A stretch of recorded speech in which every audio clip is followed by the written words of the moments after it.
acknowledging the Creator, who is the source of all life, power, and health, acknowledging our ancestors, in particular, our most recent ancestor, Dr. John Henry Clark, acknowledging our Queen, Nzinga, the President of the Association for the Study of Classical African Civilization, acknowledging the workers who have put together the conference, acknowledging Morris Brown College for being the home and the place of a spirit of African love and destiny.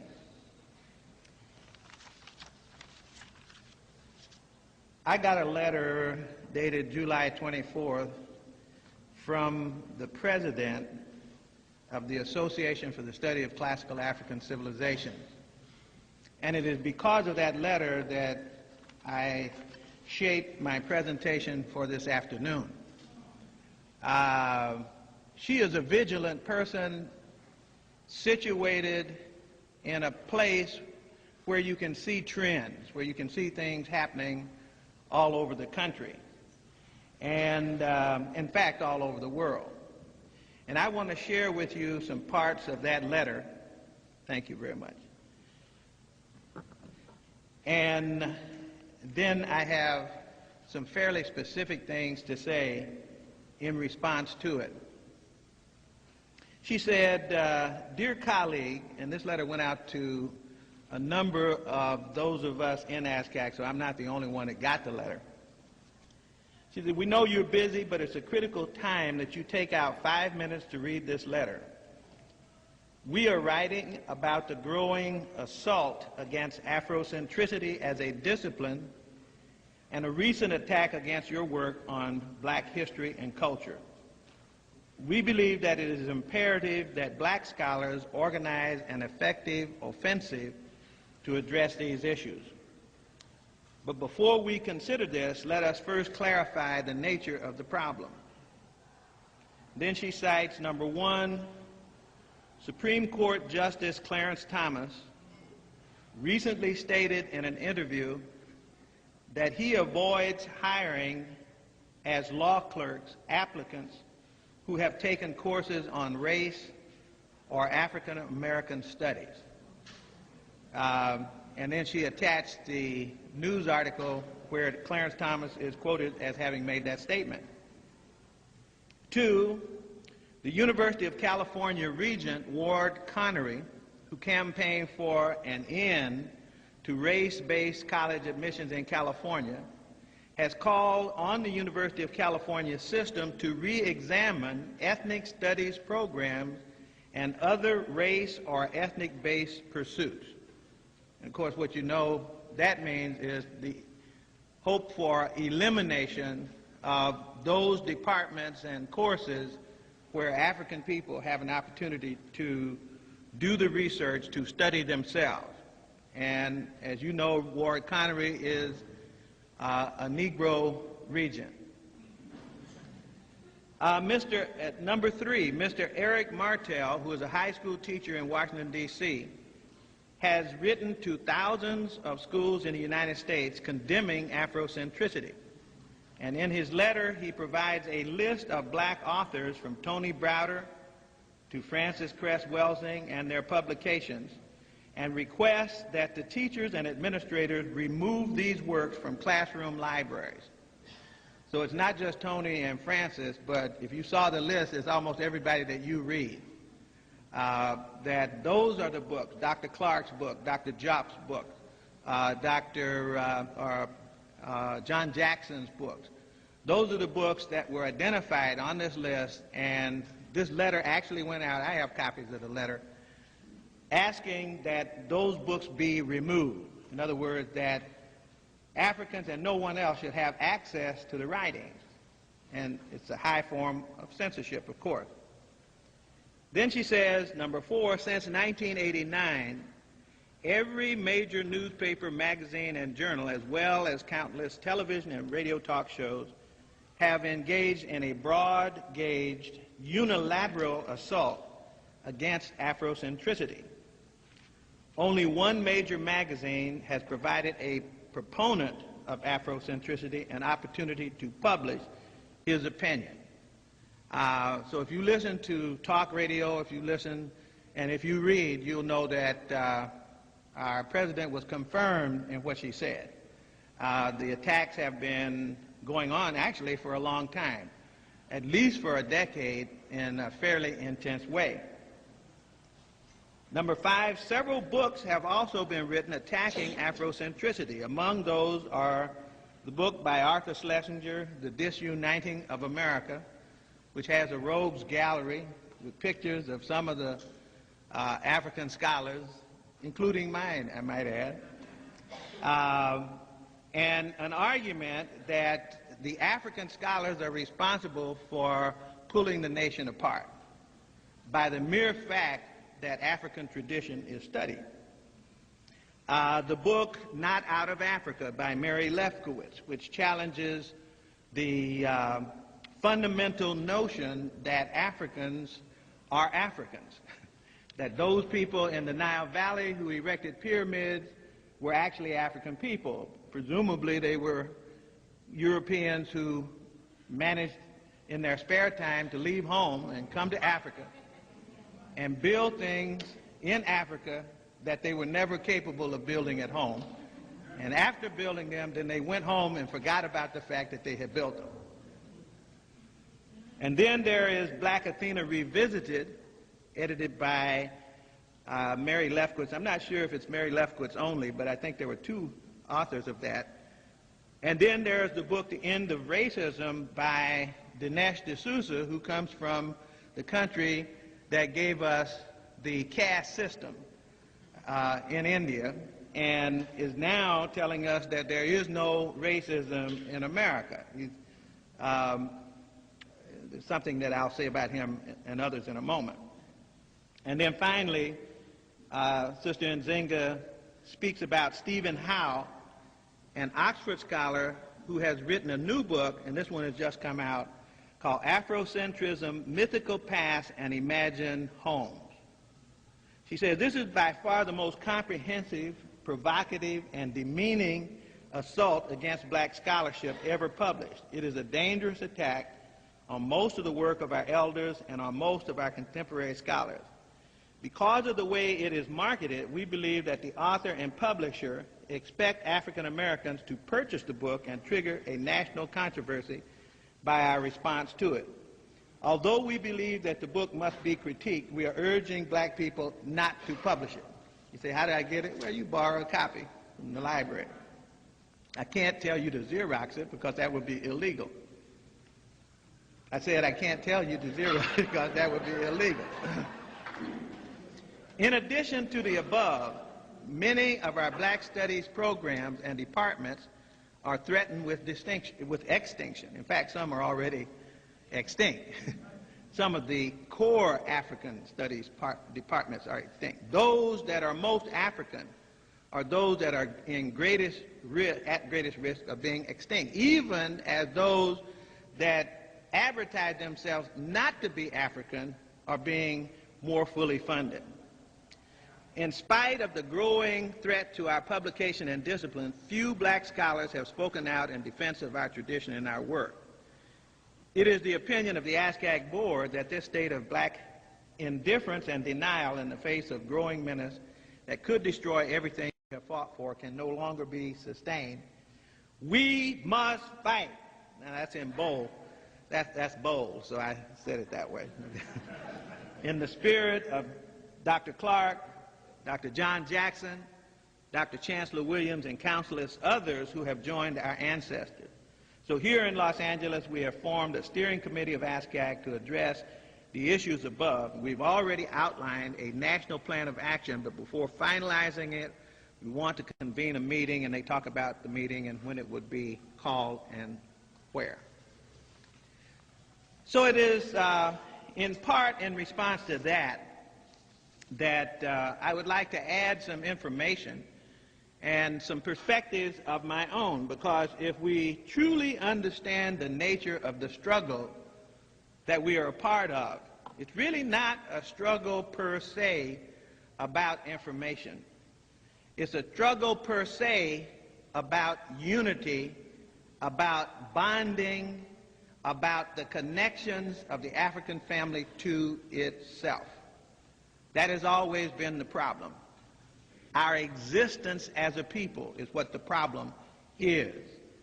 The matter of information and the attack on our information about ourselves is a symptom of the old problem that Europeans have of attempting to find a way to destroy the unity in the African community.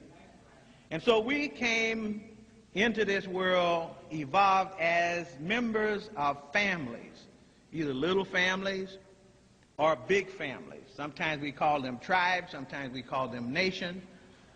More appropriately, perhaps in the language of today, we should call them ethnic groups. The group of family that has a bond, and the glue or the bond is really the shared cultural heritage, the shared memories of the group. But what I wanted to do was to try to put in perspective this attack that is identified in this letter from our president.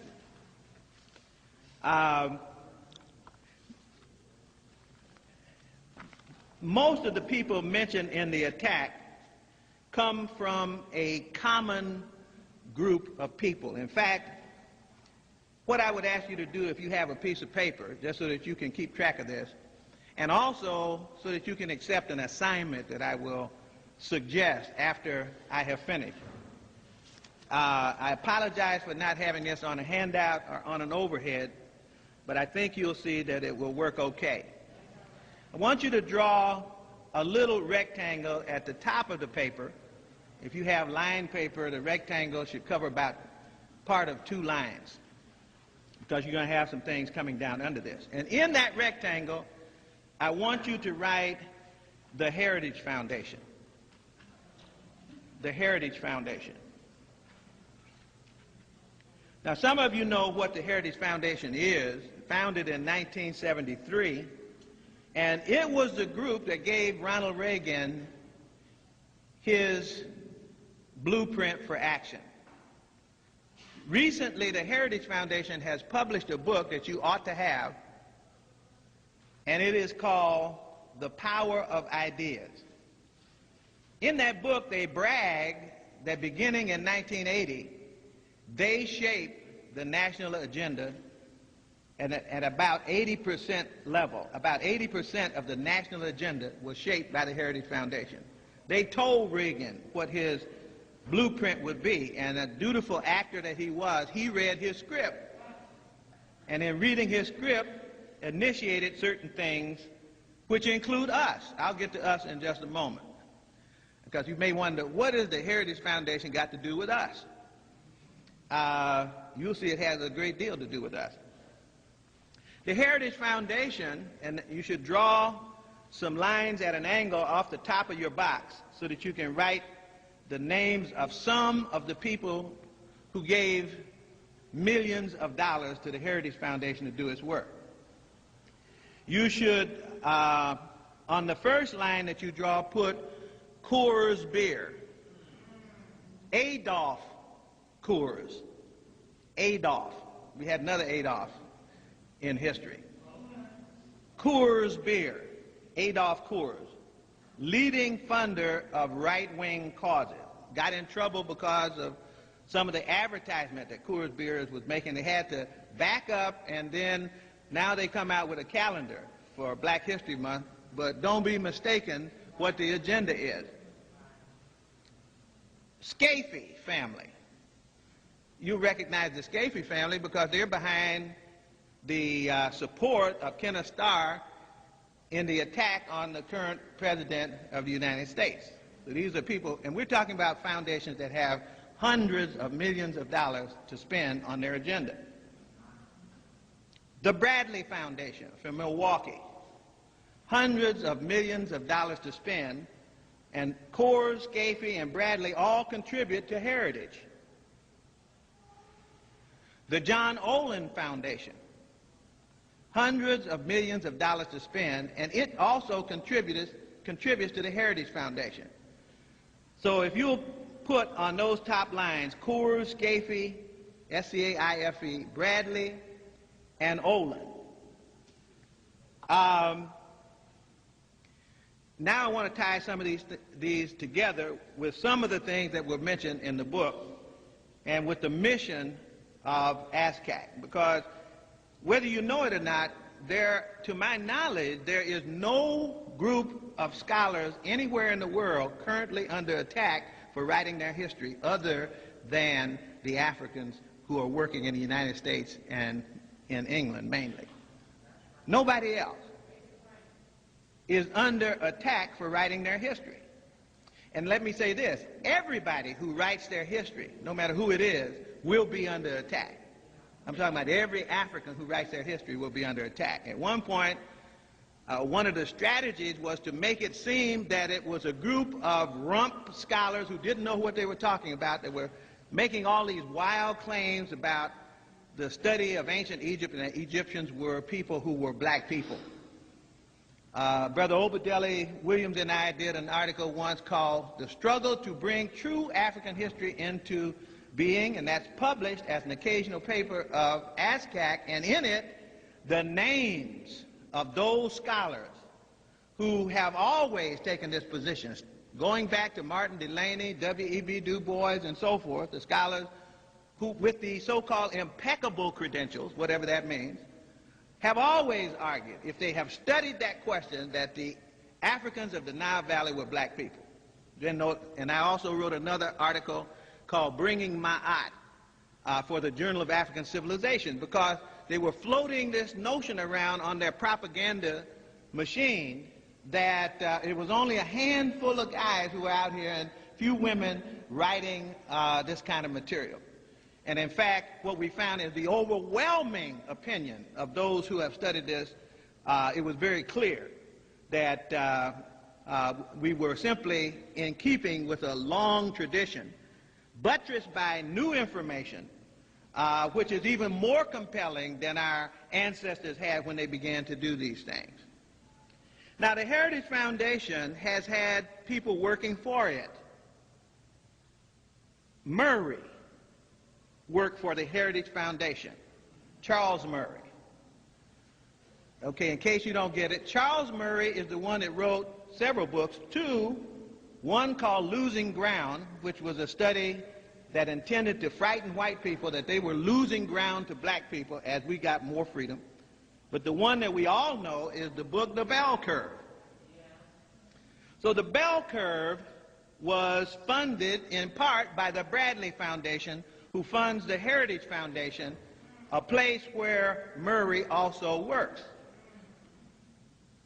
Stick with me now. So you put Murray's name down there, draw a little line between him and the Bradley Foundation and the Heritage Foundation, and also on the right side of your paper, draw a little box for the American Enterprise Institute, which is also funded by some of these same foundations that fund the Heritage Foundation. American Enterprise Institute, and it has some interesting activities, people, and publications to its credit. So Murray is in all three places. He's in the Bradley Foundation, he's in the Heritage Foundation, and he's also at the American Enterprise Institute. And his book, "The Bell Curve," argues that blacks are genetically inferior to white people, and that poor people are genetically inferior to rich people. The Heritage Foundation and the American Enterprise Institute, so you have to have two lines for this person next, is Dinesh D'Souza, the same man that I said came from India who gave us the caste system. Dinesh D'Souza wrote a book called "Illiberal Education," which was effectively an attempt to establish a core curriculum of Western civilization and to attack anybody who wanted to study themselves. Dinesh D'Souza used to be at, I believe it was Princeton, as editor of a student newspaper, and he was a right-winger then. What was it? Dartmouth, right. Editor of a student newspaper and a right-winger then. And he also wrote a book, "The End of Racism." The End of Racism, which argues that there is no more racism. Now, Dinesh D'Souza has ties to the Heritage Foundation, also to the American Enterprise Institute, and when that last book was published, it was so stinky and ugly that two black conservatives who were at the American Enterprise Institute gave up their membership in the Institute. That's Robert Woodson and Glenn Lowry. Now, you know, it's really something when black conservatives will give up their spot in right-wing institutions. But this was so ugly that they quit over that book. And that's Dinesh D'Souza. And we'll come back to the American Enterprise Institute in just a second. Bennett, who was former Secretary of Education and actually, in addition to that, formerly head of the Endowment for the Humanities, has argued that E.D. Hirsch's book, Cultural Literacy, which outlines the 4,000 things that everybody is supposed to know, which is really a reaffirmation of Western civilization and a negation of African civilization, because we have a little pepper in there. They'll say something about Martin Luther King, something about Maya Angelou and stuff like that. But no story of African people in the book by Hirsch, Cultural Literacy. But Bennett, who worked for the Heritage Foundation and who was then Secretary of Education, said they should use that book's content in order to determine who would have admission to college. Get rid of the SAT and have them study Western civilization, in other words. That was Bennett's thing. Now, Bennett was also head of the Endowment for the Humanities when the black psychologist submitted a videotape that I do called Free Your Mind, Return to the Source, thinking that they were going to get funding from the Endowment for the Humanities to produce that show. Well, I told them beforehand they weren't going to do it, but they insisted, so we created a little 30-minute pilot. And of course, we were immediately rejected because they said they didn't do that kind of funding. But immediately after that, they came out with a film called The Afrikans, with Ali Missouri editing the film. But Ali Missouri, remember now, his point was that we were not one people, we were three people. We had a triple heritage. That's why he was attractive to the funding agency. So they were willing to fund a book about history and a movie about history, which showed all over, when they thought that the main message of Ali Missouri was going to be this triple heritage. I'm part Arab, I'm part African, I'm part European. That's what he said. Sounds like the Tiger Woods syndrome. So when Ali Missouri also was determined to be anti-colonial, so if you follow his series, he didn't get in trouble until they got to the part where he got to the anti-colonial in earnest, and that's when they took his series off of television. Now, Bennett, this Heritage Foundation person, was the one who was at the endowment when these two attempts to say something about African people were launched. Also, at the American Enterprise Institute, a person named Linda Chavez worked there. I don't know if you know anything about, you remember her? She was on the Civil Rights Commission, and she's anti-civil rights. But she also wrote a book called Alternatives to Afrocentrism. Now, how does a person who has never written anything about African history suddenly become an authority sufficient to edit a book on the alternative to Afrocentrism? What are they talking about? They're talking about alternative to the destruction of black civilization, alternative to civilization or barbarism, alternative to Ivan Van Sertima's They Came Before Columbus, alternative to the information. Now, the information, by the way, is strategically never touched. What is done with the information that we produce is that we're characterized. There's a difference between reading and engaging and disputing and documenting and challenging documentation and characterizing a work. So this work is just no good. In fact, they had one young man named Frank Yerkel who reviewed the Portland baseline essays in Oregon that we wrote, and Dr. Clark wrote one of those essays, and this fool who never finished his degree at the University of Chicago, said that Dr. Clark's essay was worthless as history. This is a man who has no skills, no background in African history, but categorically characterized the work of Dr. Clark. Because you cannot argue the work of Dr. Clark. You got to read as much as he reads. And if he had 20 lifetimes, Yerko could not read as much as Dr. Clark read.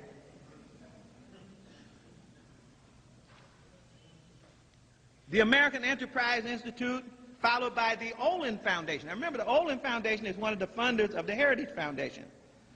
The Olin Foundation has an interesting history. You notice that I'm only picking out foundations that are attacking the content of African studies. That's all I'm doing. They do a lot of other things too. For example, these are the same people that are anti-public schools. They're anti-voucher, or they're pro-vouchers, pro-choice, pro-decentralization. So that's a whole other set of agendas that they have.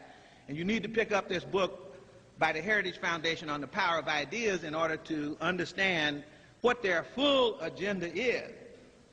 But remember, Olin, who funds Heritage, also is a foundation where the man who used to be the executive director of Olin now becomes the executive director of the Bradley Foundation.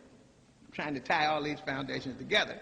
They're tied together because they have the common agenda of trashing African people's attempt to study themselves. The Olin Foundation funds a book by Mary Lefkowitz, Not Out of Africa. Not Out of Africa. You see what they have in common? The attack, a book like Alternatives to Afrocentrism, a book like Closing of the American Mind, which was also funded by the Olin Foundation. So there are two major anti-African books funded by the Olin Foundation, John M. Olin Foundation. Closing of the American Mind was written by a professor who had been at, up in New York, what's the name of the New York University? I'm blocking on it right now. Not Stony Brook, where Jim Turner is. Cornell. The Olin Foundation, Olin was on the board of directors of Cornell when the black students took over the president's office and with guns and demanded that African studies be taught. One of the angry professors at Cornell was a man named Bloom. Bloom was then given by Olin the money to publish the book, The Closing of the American Mind. You ought to get the book, The Closing of the American Mind, and see what it says about African studies. It's one of the most vicious attacks on African studies. It said that the universities gave in the 60s and allowed black people to come in and establish their coursework, and it stimulated the brown people and the red people. Everybody started asking for the opportunity to study themselves, and that destroyed the idea. Actually, it destroyed the myth of Western civilization. That's what it destroyed. Because there's somebody else that has civilization. There's not just one civilization in the world. There's many more civilizations than one. And most people weren't even trying to attack Western civilization. They were trying to attack Western civilization's attack on African civilization. So the Olin Foundation funds this angry professor who then goes to Chicago and publishes his book, The Closing of the American Mind. Now you need to know what happens to these books. The Closing of the American Mind, it was actually very popular when I got out here in Georgia.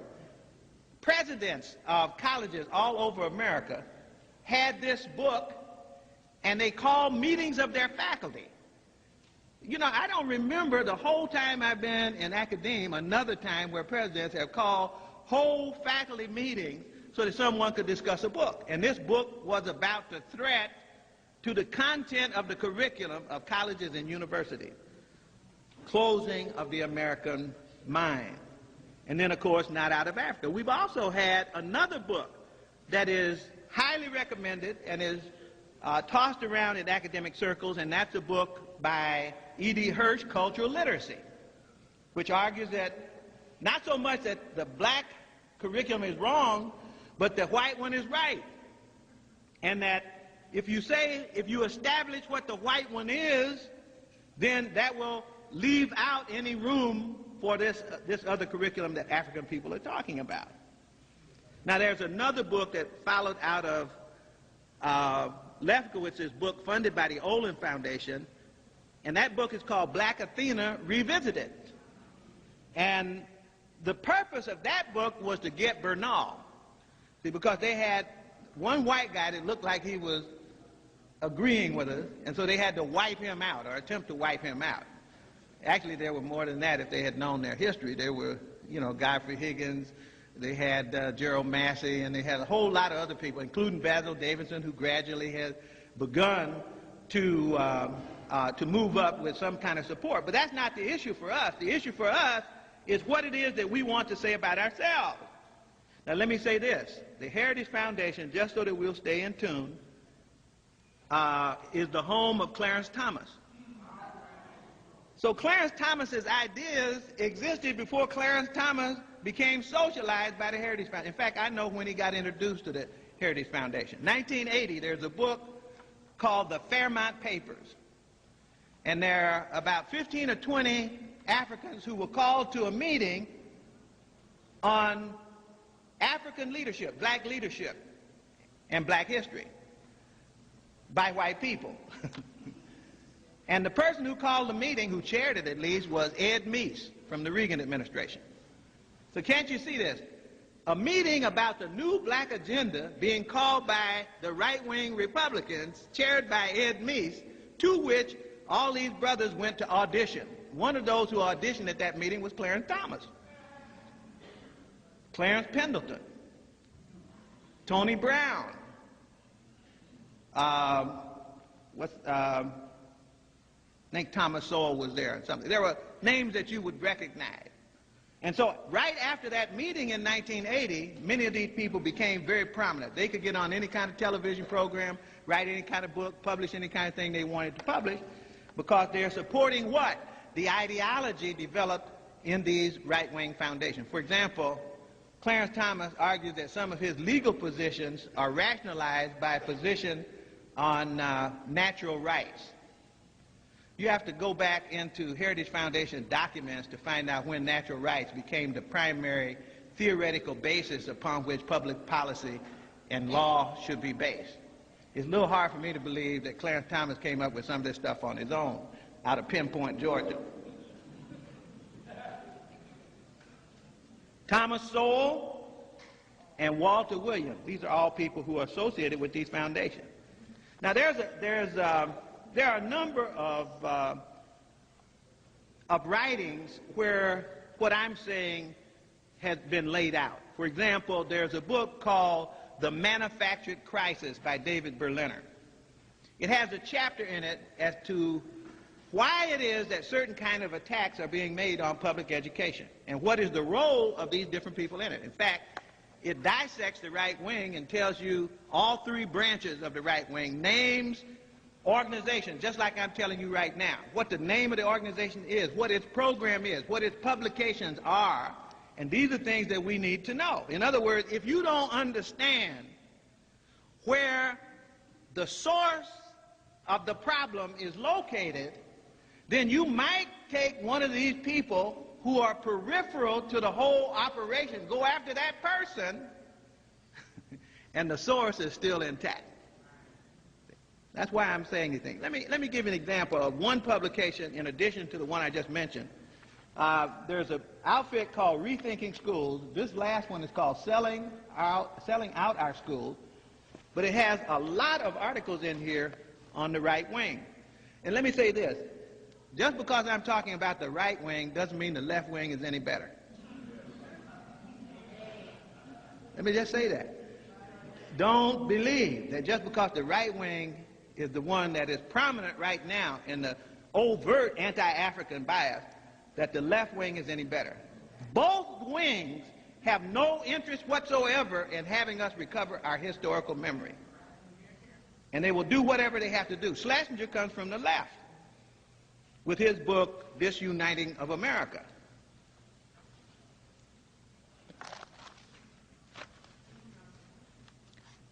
The Center for Educational Reform, a relatively new organization. At the center, it's headed by Jeannie Allen, a former analyst for the Heritage Foundation. Okay. Its emphasis includes vouchers, privatization.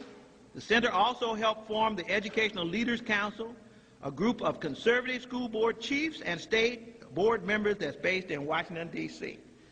Remember now, everyone, what I'm trying to illustrate by calling names is the fact that it is not a foundation. It is not even the collective of the foundations separately.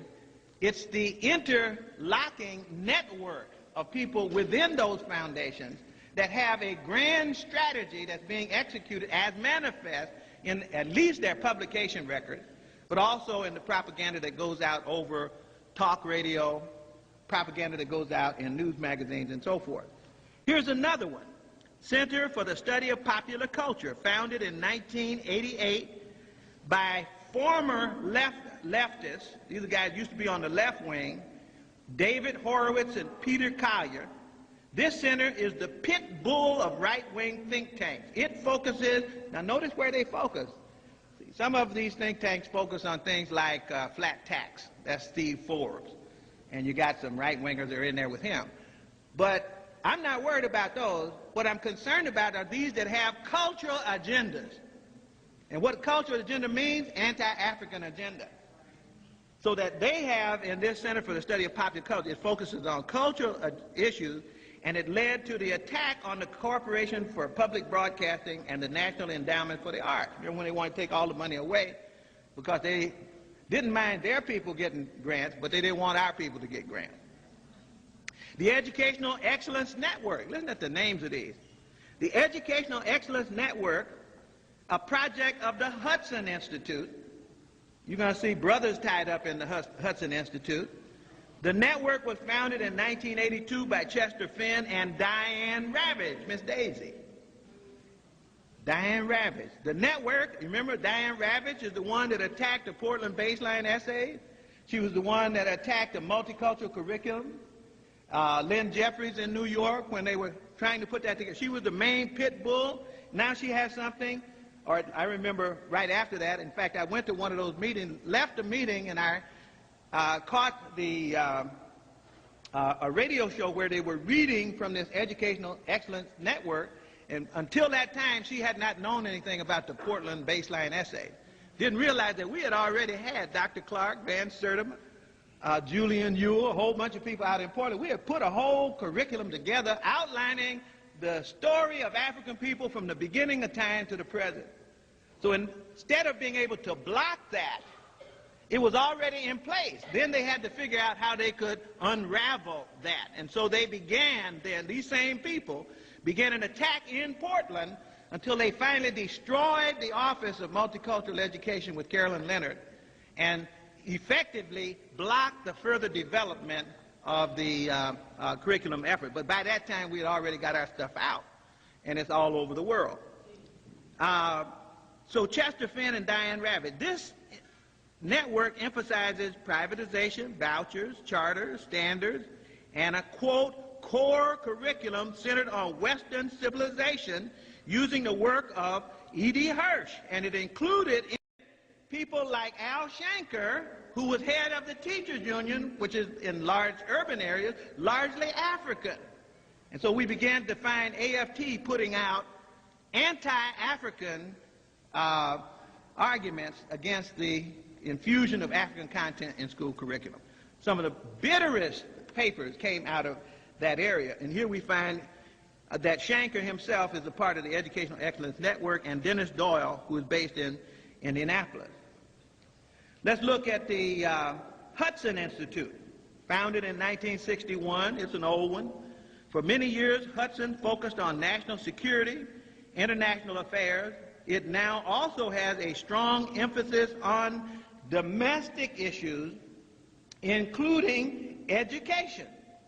And in Hudson is Chester Finn. We just heard about him over here in the other foundation. And who else? Bill Bennett, who we just heard about from the Heritage Foundation, who used to be Secretary of Education. Remember what I said, it's one small family of people that give the impression of being hundreds and hundreds and hundreds and hundreds of thousands of people. It's just a set of interlocking networks. And then, just a couple more, the Bradley Foundation. Its president is Michael Joyce. He heads the Lynn and Harry Bradley Foundation out of Milwaukee, considered the ideological leader of the conservative foundations. In 1994, it had assets of $389 million, and it approved roughly $23 million in grants. So they're living off the interest of these hundreds of millions, and off the interest of the hundreds of millions, able to fund their anti-African propaganda efforts. The John M. Olin Foundation, which also contributed to, remember, Bradley and Olin contributed to Heritage, founded in 1953 by John Olin of the Olin Corporation, a chemical and industrial company. This foundation, based in New York City, had assets of $122 million in '95, and it made grants of $16 million in 1995 in that year. And then, of course, there's the Scapie Foundation, there's other foundations. This is not, by any means, an exhaustive list of the foundations. Now, here's one of my challenges.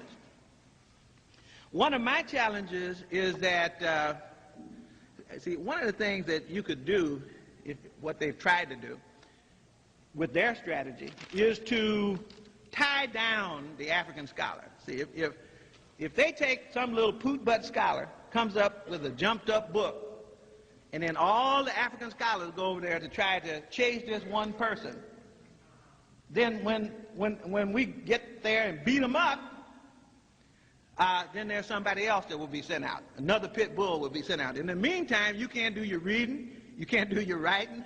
The very thing that caused them to create their attacks in the first place, will be diminished. That is the production of the scholarship that tells the truth about African people. It is the falsehood that causes us to be divided against ourselves. And it is because of the systematic attention to propaganda that we have been able to be injured as we have. And so one of the things that I want to say is that there's a lot of people in ASCAC always want to know, what can I do? And some will do the same kind of things you've seen the scholars do. You become scholars and do that, but there's other work to be done. It's also scholarly. For example, I just gave you the skeleton of the names of a set of foundations.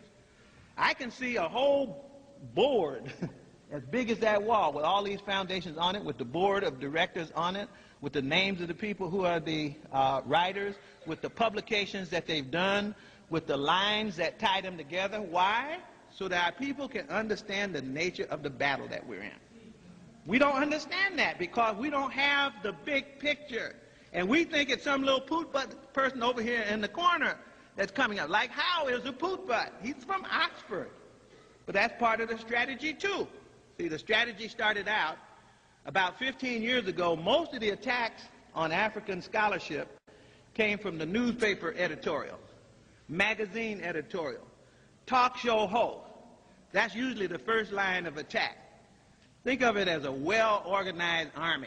Army sends out the Marines first, but they got all this Navy. They got all this Army laid back in wait. They're not ready to commit those forces yet. It's the same thing where we're going here. The first thing we saw were all these poot-butt editorials. John Leo in a magazine. Somebody fed him information, and then he comes out and says, in fact, John Leo came to the Infusion Conference that Obadella and Lucretia Payton and I organized some years ago here in Atlanta. And in the second year, we had 2,000 people here. We had Theophil Obenga here as the keynote speaker.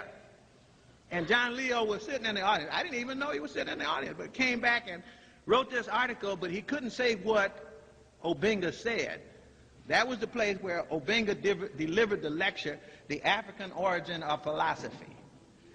Now you go back and read the lecture and see if the lecture matches the editorial. See, all Leo could say was Obenga trashed the Greeks. He didn't trash the Greeks. All he said was this is what Africans did. And they did it before the Greeks, and the Greeks came and learned from the Africans. So if the Greeks were trashed, the Greeks trashed themselves. It's very simple. He didn't trash the Greek, but he did not give this powerful argument that Obinga had given right there at the conference. So that's kind of the first line of attack on the African family, to send out the put-but troops, those people who don't have background, but who are in a position to make noise. The second thing they did was to identify scholars who had a reputation, but not in the field that they were criticizing. Remember a guy who used to be a historian, an American historian. His specialty was the history of the United States.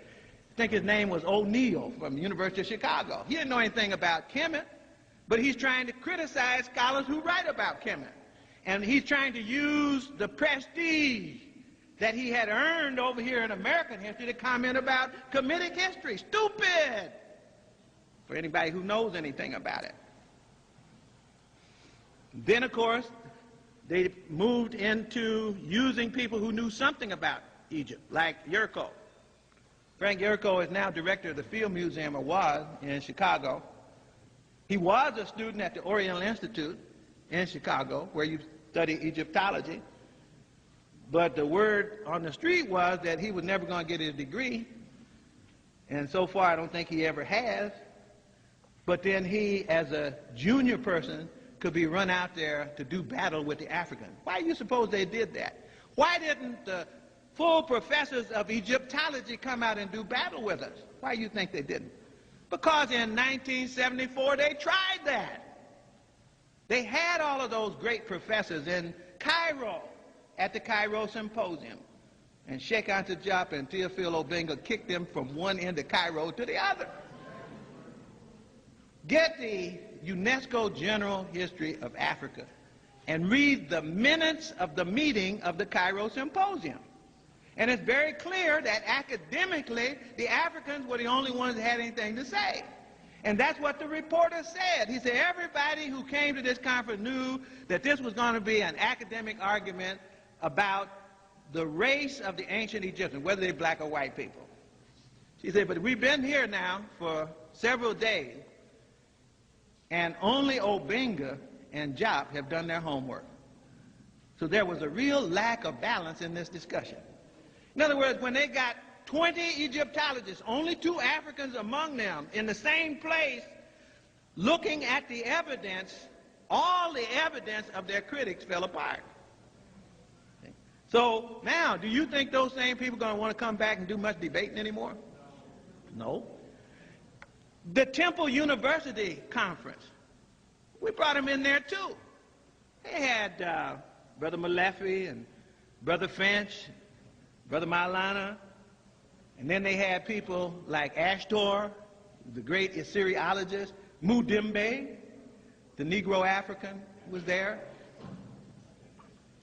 We have videotapes of all of these confrontations, folks. And clearly, we didn't have to go home with our tails between our legs.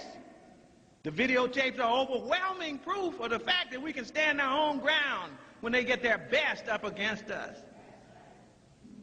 So naturally, the people in those ranks, see, because what are you going to do if you're a scholar?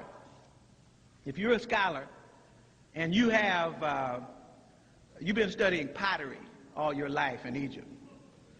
Maybe you're a scholar, you've been studying architecture all your life in Egypt. And then somebody comes and asks you, are the Egyptians black or white? Your only answer is, I don't know. Because have you studied physical anthropology as well as architecture? See? And if you don't know how to do DNA samples, which they're now doing on mummies, if you don't know how to do physical measurements, and the type of measurements that physical anthropologists do in order to identify phenotype, if you don't know how to do those things. So most Egyptologists are not scientists of any kind. I don't know whether you know that or not. That's why they're in such bad shape right now on dating. That's why they got caught off base in dating Horemheb. That's why they got caught off base dating certain kinds of temples. That instead of dating, they're half too little, at least. Horemheb is somewhere around 10,000 years ago, and they said 5. You know, why did they say 5? Because they're trying to find out by using inscriptions, instead of using geology, instead of using astronomy, instead of using the academic discipline that would give you additional evidence to help you interpret the text So right now, Egyptology is in bad shape, no matter who beats up on them. Whether it's the African scholars, whether it's the geologists and the seismologists and the astronomers, they're in bad shape. So generally, they keep their mouths shut. How many of the famous Egyptologists have you seen write a technical paper on the phenotype of the ancient Kamites? How many have ever seen one?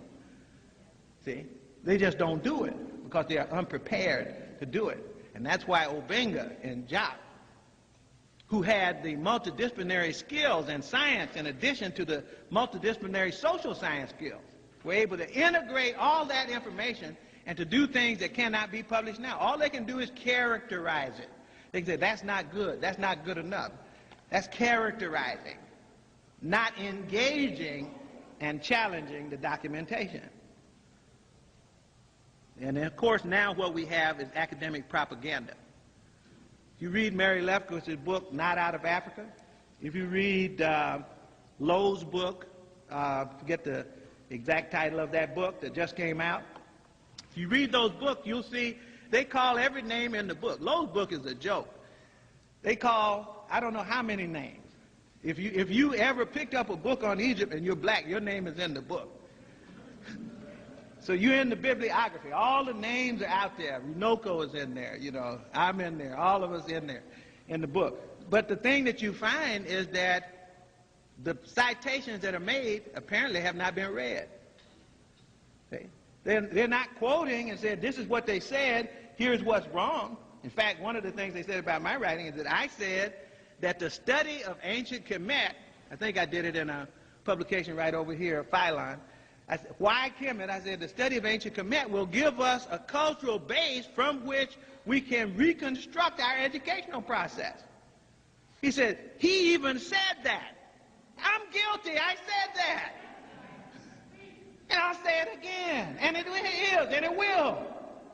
You see? But that's also scary to people who believe in the supremacy of Western civilization. It's another form of white supremacy. You just say Western, and that means white. So white civilization is what they're talking about. And they're arguing that that is the only thing that schools should be about. And through that mechanism to try to establish hegemony, and through that mechanism try to destroy the families of African people. Because what holds the family together? What is it that holds your family together? It's when you sit down in the evening and say, we are the Smith family. We came to Atlanta in 1813. We came here in covered wagons. We built mud houses. We did this. We had this money. We lost our money. We got some more money. Got us a farm. We did that. And when the family tells those stories, it pulls them closer together. And so when you say, as African people, before we were enslaved, we were on both continents. We were in the African continent. We were already here doing things on our own. And we got stories that we must tell our children because we want our children to identify with us, thank you, not with you. And that's what's scary. It's the family feeling more than the information itself that frightens people, because if you have a family, you will not be a victim. That's what the issue is. Recently, we had another shift. It's really funny to watch these shifts. For example, when we first started this battle out, the Egyptologists were still calling Egypt, Egypt. Now they all call it Kemet. Why do you suppose, if they knew it was Kemet in the first place, why didn't they call it by its name? There's no place where Egypt appears in the text. But the Egyptologists now have a magazine called Kemet. So we were the ones that put that out there, you see? So we moved them to a place because their position was so absurd, the kind of things that they were saying, and still are saying. You know, Brother Mario got me, he blew my mind. He just got mad. He said that we were getting this notion about the mystery system from the Masonic order and so forth. And he said, well, let's go back and see what the text say. And he can't quit reading. He's finding so many references to the mystery system that the white folks say didn't exist, and that the only place we could have understood anything about a mystery education system was to get it from them. Okay. So they're ridiculous. They're standing out there on air And this is part of the problem.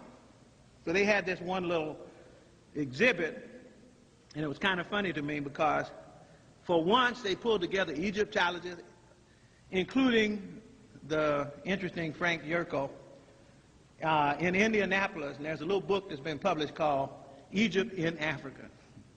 And my article in it is called Are Africans African? I mean, why should we even have to sit up and argue whether Africans are Africans or not, whether they're black or not? Anybody that thinks they're white should put their argument on paper. They don't put their argument on paper, they challenge ours. They don't challenge it, they characterize it. So the work that ASCAC has to do is extremely serious. Part of what you got to do in order that every time something like this comes up, you don't tie Brother Tony Martin down for the next year building a book to refute a fool, that you don't tie Runoko Rashidi up. He's out here trying to find our connection to Australia. They're getting ready to go out there now. He goes over to India. He's digging up information, publishing it. That's what we need. We're going to win just by publishing what we know. That's why we're the only people on the planet whose people are being attacked because they do reading and research. The only people. You know, why do you think we're the only people? Well, because brothers and sisters in other parts of the diaspora have begun to hear and read. They've begun to see things that they hadn't seen before. Brothers in South Africa picking up books by Dr. John Henry Clark, Jacob Carruthers. They're picking up these books, and he said, wait a minute, I got to reframe what I thought history was. And they begin to write, and they over on the continent, out in the Caribbean, and places like that, they're doing it everywhere. That's what the problem is. Because once they begin to do that, the family begins to knit itself back together again. And of course, there's nothing that oppressors fear more than unity among the oppressed. So that's our job. That's a major contribution that somebody else in ASCAC can make to help us pull together and expose the kind of thing that I'm talking about in a formal way. Charts, graphs, books, and publication. That we do more research and publication, because that's what's gotten us in trouble in the first place. Well, we're not in trouble. Like Listerveld was called by this reporter one time. He said, they say that this scholarship that you guys are coming up with is shoddy and false scholarship. Listerveld, classic statement, classic Listerveld. I gave him a big hug for it. He said, you know, to the reporter, he says, I talked to a lot of African scholars. He said, I haven't met any of them that are sitting around waiting to be validated by white people. I don't know anybody that's waiting for you to tell us we can do this. We're going to do it. So we have to do more. And above all, we need more dissemination. We got to get this stuff out there. Some of y'all, you're awesome on the internet. We got to get our stuff out. To put Queen T on the internet and her whole story, you got a home page, put it out there. You know, to put the bibliography out of the books that we need, put it out there, as well as put all this foolishness out. That is the map of the interlocking network of people, that little small group of poot-butt people who have nothing but money. Put it out there and let people see it. That's a challenge that I bring to you. I just wanted to say to Sister Nzenga that she knows that the ASCAC family will be right in the middle of the fight. We're not afraid of a fight. We love fight. African people have a saying in Nigeria. I think it was Brother Chinwezu that came on out with this thing. He said that, and Sister Marimba has it in her book too. He said that when you get real full, he said, then you stand out in the street and then you challenge your tormentor. You say, Bukaleja, means come on down, let's fight. So that's what we say now, Bukaleja, because we know where we're going. We know where we've come from. And we know how we're going to get where we're going. Thank you.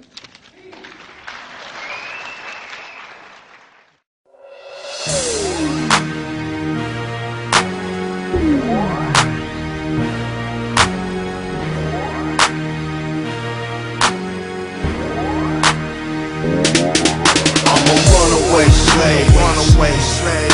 I'm a runaway slave, runaway slave. I'm a runaway slave.